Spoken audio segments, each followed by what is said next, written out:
নীল না এটা? আরে নীল, তুই এখানে কেমন আছিস? ভালো। আরে তুই কেমন আছিস? হ্যাঁ ভালো আছি। এই হচ্ছে আমার হাজবেন্ড নিলয়। ভাইয়া ভালো আছেন? তুই জানিস আমার হাজবেন্ড একটা বড় কোম্পানিতে জব করে। এই তো 2-1 দিন আগে আমরা একটা ফ্ল্যাট কিনলাম। বাহ, কংগ্রাচুলেশনস। আচ্ছা ঠিক আছে, তুই আগে বল তুই এখানে কেন দাঁড়িয়ে আছিস? বাসের জন্য নাকি ট্যাক্সির জন্য? আরে না, আমার হাজবেন্ডের জন্য অপেক্ষা করছি, ও এখানে দাঁড়াতে বলছে। ও আচ্ছা আচ্ছা, তোর হাজবেন্ড কি বাসে আসছে নাকি তোর জন্য অটো বা রিক্সা কিছু একটা নিয়ে আসছে? কোনটা? আরে না, তুই যেমনটা ভাবছিস এমনটা কিছু না। আর ওরা তো দেমাগ ছিল যে কলেজের কোনো ছেলেকে এই পাত্তাই দিত না, না নীল? আর ও কি বলতো জানো, ও নাকি যত স্পেশাল ওর হাজবেন্ড নাকি ততটা স্পেশাল হবে। আর দেখো কি স্পেশাল, কি গরিব একটা শাড়ি পরা রাস্তায় দাঁড়িয়ে আছে। কেন রে? আমার শাড়িতে কি সমস্যা? আর কম দামি শাড়ি তো কি হয়েছে? আরে না না, তোর শাড়িতে তো কোনো প্রবলেম নেই, তোর সমস্যা হচ্ছে তোর চিন্তা ভাবনা, তোর থিঙ্কিং এ। কলেজে থাকাকালীন সময় যদি একটা স্মার্ট ছেলে দেখে প্রেম করতি, বিয়ে করে নিতি, তাহলে আজকে তোর এই অবস্থা হতো। আর আমাকে দেখ, আমি আজকে কতটা সুখে আছি, কিন্তু তোকে দেখে কেন যেন মনে হচ্ছে তুই সুখে নেই রে। আমার হাজবেন্ড যে স্যালারি পায় 1 মাসে, তা দিয়ে তোদের আরামসে 1 বছর চলে যাবে। তোর হাজবেন্ড মনে হয় ছোটখাটো কোনো চাকরি করে। বাহ, তাহলে তো তোরা দুজন খুব ভালোই আছিস। আচ্ছা, আমাকে একটা কথা বলতো, যারা কম স্যালারি পায় তারা কি সুখী হয় না, নাকি তারা খারাপ হয়? আরে কোনো প্রবলেম নেই, প্রবলেম হবে কেন? আসলে যারা কম স্যালারিতে চাকরি করে তারা জীবনে কোনো সকালাত পূরণ করতে পারে না।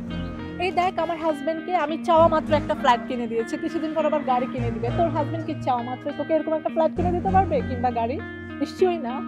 আরে শোনো, এটা কোনো বিষয় না। তোর হাজবেন্ডের যদি কোনো চাকরি লাগে আমাকে বলিস, আমার হাজবেন্ডকে বলে আমি কোনো কোম্পানিতে রেফার করে দিব।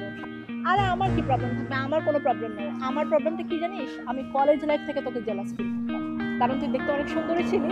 সব ছেলেরা তোর দিকে তাকাতো, আমার দিকে কেউ তাকাতো না। এই জন্য আমি আজকে সেটা শোধ নিলাম। আমি তোকে অপমান করে আমার ইগোটাকে আমি স্যাটিসফাই করলাম। তুই আমার বান্ধবী আছিস, ছিলি, আসিস, থাকবি, সারা জীবনই থাকবি, কিন্তু এমন কোনো ব্যবহার করিস না যেটা আমার ভালো লাগে না। আর তাছাড়া আমি কম দামি শাড়ি পরি আর দামি শাড়ি পরি, তাতে তোর কি সমস্যা? আর আমার স্বামী কম স্যালারি পায় আর বেশি স্যালারি পায়, তোর তো কোনো সমস্যা আমি দেখছি না। সে কম স্যালারি পায়, আমার স্বামী কম স্যালারি পায়, তাতে সমস্যা কি? আমরা তো খুব সুখে আছি, খারাপ তো নাই। আমি যাকে এতদিন বান্ধবী ভাবতাম, কিন্তু না, আজকের পর থেকে আমার ধারণাটা ভুল হয়ে গেছে। তুই শুধুমাত্র আমার সাথে হিংসাই করিস। বাহ, আজকে এইসব কথাগুলো বলে না তুই আমাকে অনেক কিছু বোঝালি। আসলে আমি যাকে বন্ধু ভাবি সে আমাকে বন্ধু ভাবে না, সে আমার সাথে শুধু হিংসা করে। বেবি সরি, একটু আসতে লেট হয়ে গেল, তোমাকে কষ্ট দিয়ে দিলাম। আচ্ছা শোনো, ও হচ্ছে আমার বেস্ট ফ্রেন্ড তানিয়া, আর হচ্ছে তার হাজবেন্ড। খুব ভালো হয়েছে তুমি আজকে দেরি করে এসেছো। তুমি আজকে দেরি করে এসেছো বলেই আমি আজকে কিছু মানুষকে চিনতে পারলাম। স্যার, আপনি এখানে? এই তুমি স্যার বলছো কাকে? চেনো ওনাকে? আর কি বলছো? আর উনিই তো আমার স্যার, আর উনার অফিসে তো আমি চাকরি করি। শোন বান্ধবী, তুই এতক্ষণ ধরে না আমাকে অনেক কথা বলছিস, কিন্তু আমি না তোকে কিছুই বলি নাই। কারোর যদি টাকা কম থাকে তাতে কোনো সমস্যা নাই, টাকা দিয়ে না ভালোবাসা কিনতে পাওয়া যায় না, টাকা দিয়ে সুখও কিনতে পাওয়া যায় না। মনের মতো একজন লাইফ পার্টনার হইলে না জীবনটা এমনি সুখী হয়। আর হ্যাঁ, তুই না একটা কথা ভালোই বলেছিস। কলেজে থাকতে আমি একটু অহংকার করতাম, বলতাম আমার থেকে আমার জামাই অনেক স্পেশাল হবে। আর দেখ, তুই তো দেখতে পাচ্ছিস আমার জামাই কতটা স্পেশাল। আর হ্যাঁ, তুই না একটু আগে কি বলছিলি? তোর হাজবেন্ড যে কোম্পানিতে চাকরি করে সেই কোম্পানিতে আমার হাজবেন্ডের একটা চাকরি করে দিবি, রেফার করে দিবি।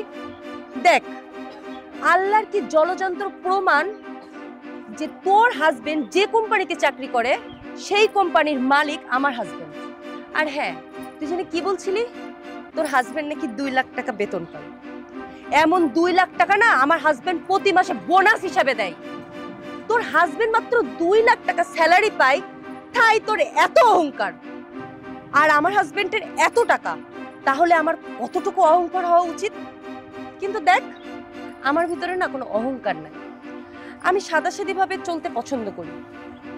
আর শোন, আরেকটা কথা বলি তোকে, ভালো হয়ে যা, ভালো হইতে না পয়সা লাগে না। তুই যে অহংকার করিস না, এই অহংকার তোকে একদিন ধ্বংস করে দিবে। আর শোন, তোকে না একটা কথা বলি, এখন অনেক সময় আছে, নিজেকে একটু পরিবর্তন করে নে। চল। কি দরকার ছিল এসবের? আজকে তোমার জন্য যদি আমার চাকরিটা চলে যায় না, তাহলে তোমার খবর আছে। চলো বাসে চলো। হাসি।